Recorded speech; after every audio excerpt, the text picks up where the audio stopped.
Well, welcome. It's good to see everyone. I'm Larry Dawalt. I am one of the 6 Dharma leaders here for IMC Charlotte.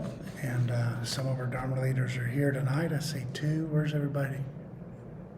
Got to be back in there somewhere. I know one of them's in Michigan, so hi, Ward. There's Debbie. Hi, Debbie. There's Denise. Hi, Denise. Sorry to be calling the roll. But my name's Larry, and it's good to be with you tonight. My talk tonight is entitled, The Fourth Remembrance, Everything is on Loan. And I'd like to begin with a question: who or what do you treasure most? Spouse, children, grandchildren, your closest friends? Maybe it's your health, your home, your independence, or for some, even the quiet rhythm of your daily life. And I know somebody just thought, there is no quiet rhythm to my daily life. What are you talking about? But whatever came to mind, I'd like you to simply hold it gently in your awareness as we explore one of the Buddha's most profound teachings from the Sutta, Subjects for Contemplation, also known as the 5 Remembrances. The Buddha encouraged his disciples, both monastics and lay people, to reflect on these truths regularly, not to become gloomy or discouraged, but to cultivate wisdom, compassion, and freedom. Now, I'm going to be focusing on the 4th one, but I want to remind us of the 5. The first is, I am of the nature to grow old. I have not gone beyond aging. I am of the nature to become ill. I have not gone beyond illness. I am of the nature to die. I have not gone beyond death. All that is dear to me, this is the one we'll be looking at tonight, all that is dear to me and everyone I love are of the nature to change. There is no way to escape being separated from them. And then 5th, my actions are my only true possessions. They are my only true belongings, and I cannot escape the consequences of my actions. My actions are the ground upon which I stand.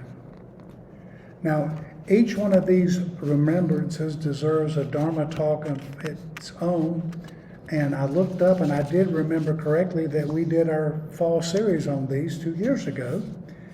And so if you want to hear a talk on all 5 of them, just go back through on imccharlotte.org, and you can find them. I think it was about 2 years ago that we did this. But tonight I'm going to dwell on this 4th remembrance because I believe it contains one of the Buddha's deepest teachings on love, loss, gratitude, and freedom. And I've recently had yet another opportunity to experience the truth of this remembrance. At first hearing, these words can sound rather depressing. Everything I love will change. Everyone I love will be separated from me. But that's not how the Buddha intended it. The Buddha intended this remembrance to not become about being emotionally detached, but about learning to love without clinging. Anybody cling to anything?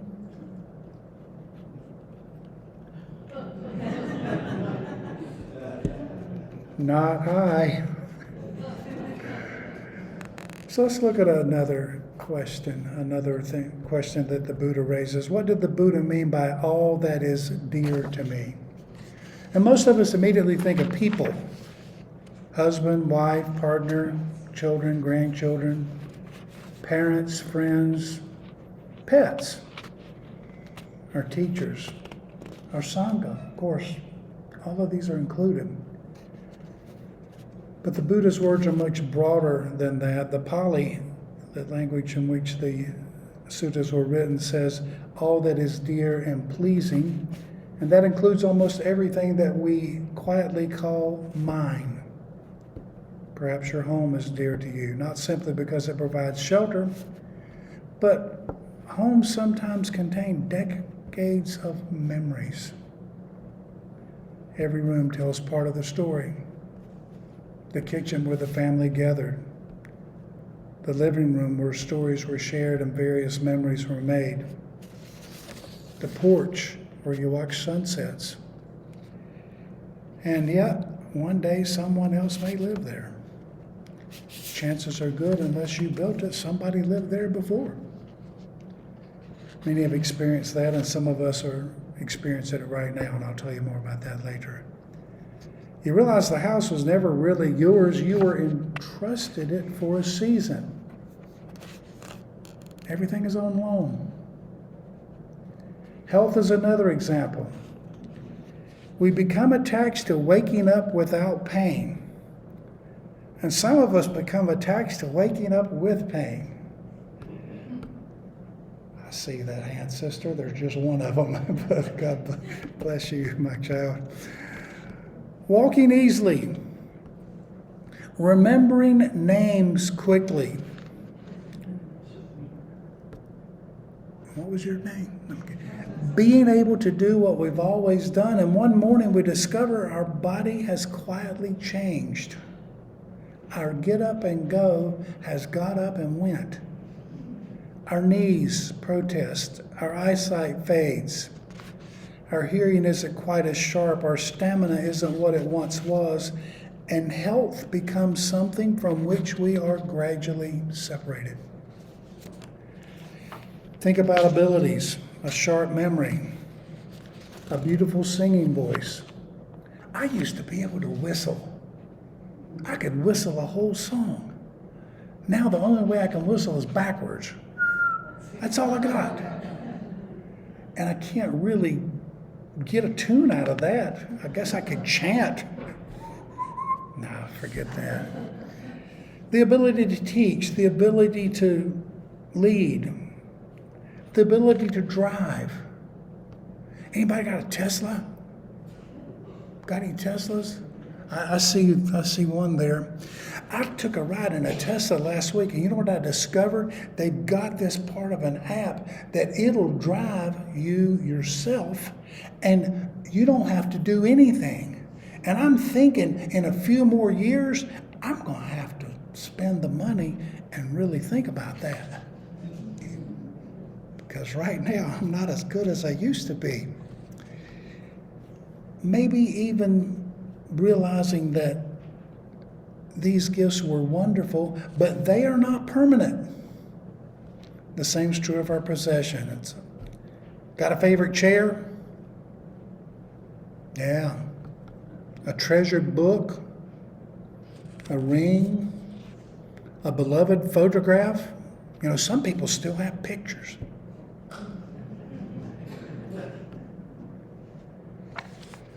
Treasured piece of jewelry, even these can become separated from us, and our identities. Our identities can be driver's license, and for some of us, our identities are or were a business card.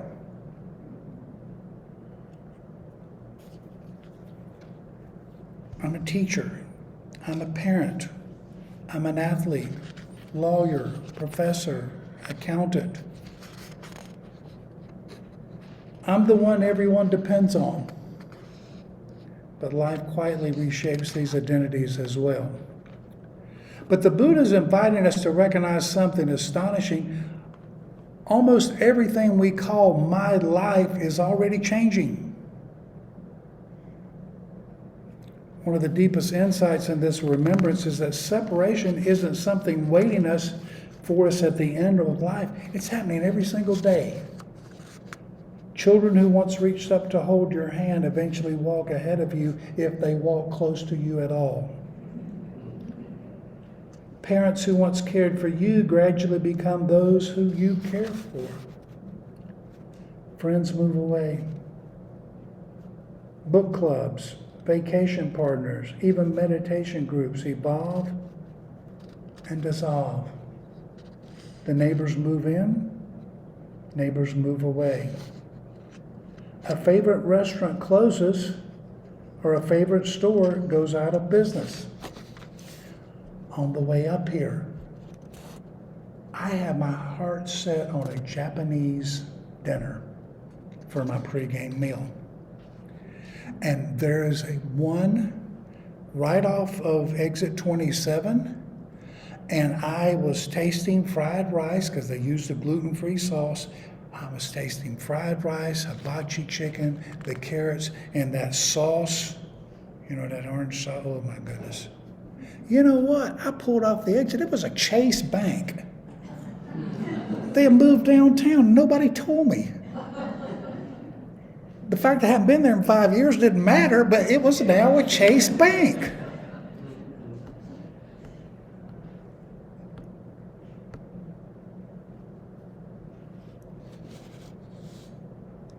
Even this morning's sunset has already disappeared. The day is changing. The night is turning to rain. Life is a continual series of meetings and partings, arriving and passing away. But the Buddha is inviting us to not become sad about this. He's inviting us to wake up. Here's something to consider. If change is natural, why does it hurt so much? If we know there is impermanence, why do we have such a problem with it? The Buddha would answer, because suffering does not come only from change, it comes from our resistance to change. The mind quietly says, this shouldn't be happening, and it shouldn't be happening to me. I want this to stay. I need this. This belongs to me. And this is simply called clinging. We cling. The object changes. The mind resists. Resistance becomes suffering. Imagine being at the beach and trying to stop the tide with your hands. The ocean isn't exhausting you. Your resistance is. The second era, the Buddha beautifully illustrates this as he tells us that painful experiences strike everyone. Illness, loss, disappointment, death. These are the first era. And no, we can't escape those.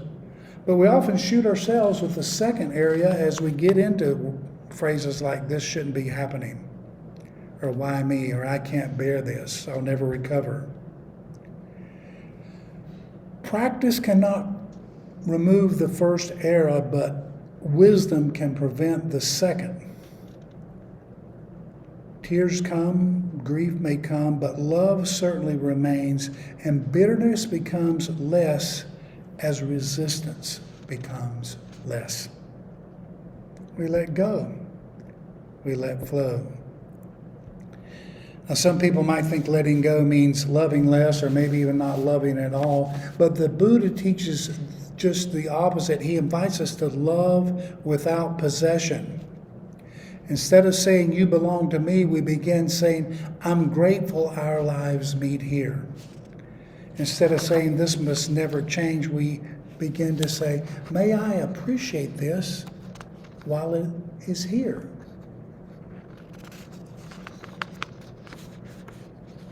Ever just sat back and wondered, are these really the good old days? And we go back, oh, I remember the good old days. You don't want to go back there. You didn't have a phone. You had to look everything up. You knew what Dewey Decimal was, for crying out loud. Instead of saying, I cannot lose this, we begin to understand this was never mine to keep forever. We do this with health. Why me? But mindfulness gently asks, what is actually happening? Can I look at this from the perspective that I am a part of the nature of the universe? Little by little, we learn to stop arguing with reality.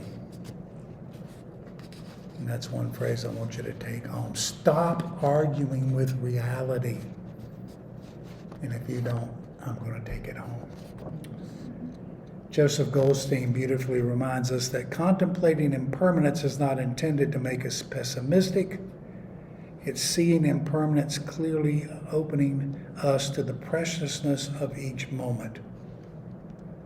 This moment, even though it's going to pass away, is a precious moment. Some of you, especially newbies or people who haven't come that much, you might see somebody tonight that will become a great friend. I see people that I hadn't seen in a while. You hadn't seen me either. It's been a few weeks since I've been here. But the memories that come, but we won't be gathered like this, exactly like this again. Thought about that? Now, some of you will sit in the same place, and I appreciate that. But every experience is fleeting, and we have to stop taking things for granted and meet things with gratitude. The flower is beautiful, but it fades. The sunset is precious because it disappears. The conversation matters because it ends. Thich Nhat Hanh expressed this in his book, No Mud, No Lotus. When you know that the person you love is impermanent, you will cherish your beloved much more. One reason this has come up tonight is my wife and I recently experienced this teaching in a very personal way as we've carried out our decision to move from the South Carolina Low Country to the upstate region for various reasons, especially to be closer to some of our family. And as we packed our home before moving to Greer, where we closed on our new place last Friday, I found myself walking from room to room, remembering chapters of life in Buford. There was a front porch where we shared so many conversations. The desk where I studied and prepared Dharma talks, as well as charting my visits to my hospice patients. The familiar view of the live oaks and Spanish moss from the window. Her reading chair. My treasured spice cabinet. The table where various family and friends had gathered. The outside Adirondack chairs that surrounded the fire pit, where we had many conversations and stared up at the stars. There was some joy, but there continues to be some sadness. But another realization has quietly appeared, and that's the reality of impermanence. Somebody lived in that house before me and before me. As a matter of fact, Michael, the neighborhood historian who was born in that neighborhood, could name everybody that lived there since it was built in 1953. On and on and on. That house sheltered us. It witnessed birthdays, holidays, laughter, and tears. It gave us what we needed there, but now it's time for another family to write some chapters of their story within that walls. And it's time for us to write chapters in new walls. And gratefully, they're newer than walls that were built in 1953, which all due respect to those who have older houses. But instead of focusing on what has been lost, I find myself focusing on what I have been given. And I think this is what the Buddha was inviting us to discover. Nothing truly ever belongs to us. In the moments we're freed from our clinging, we become capable of loving more deeply and being more present moment by moment than ever before. And we move from thinking that life and everything that goes with it will always be there to knowing that it won't. And everything is just on loan. Let's sit for a minute.